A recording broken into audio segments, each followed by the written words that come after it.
शिरढोणजवळ भीषण अपघातात पती-पत्नी जागीच ठार. सांगली जिल्ह्यातील कवठे महांकाळ तालुक्यात शिरढोण गावाच्या हद्दीत रत्नागिरी-नागपूर राष्ट्रीय महामार्गावर झालेल्या भीषण अपघातात कोल्हापूर येथील पती-पत्नीचा जागीच मृत्यू झाला. ही घटना आज सकाळी 7:30 ते पावणे 8 वाजण्याच्या सुमारास घडली.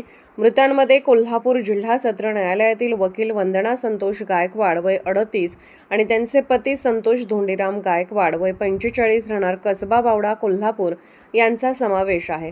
मिळालेल्या माहितीनुसार गायकवाड दाम्पत्य त्यांच्या MH09 FJ 2815 क्रमांकाच्या वॅगनआर कारने कोल्हापूरहून पंढरपूरकडे जात होते. शिरढोण गावाजवळील नायरा पेट्रोल पंपासमोर रस्त्याच्या कडेला उभ्या असलेल्या ट्रॅक्टर MH09 CJ 2671 व त्यांच्या 2 ट्रॉलींना त्यांच्या कारने पाठीमागून जोरदार धडक दिली. ट्रॅक्टर चालक व कामगार चहा पिण्यासाठी जवळील हॉटेलमध्ये थांबले होते. धडक अत्यंत भीषण असल्याने कार ट्रॉलीखाली अडकली आणि कारमधील दोघांचा गंभीर जखमी होऊन घटनास्थळीच मृत्यू झाला. अपघाताची माहिती मिळताच महामार्ग पोलीस व कवठे महांकाळ पोलीस ठाण्याचे पथक तातडीने घटनास्थळी दाखल झाले.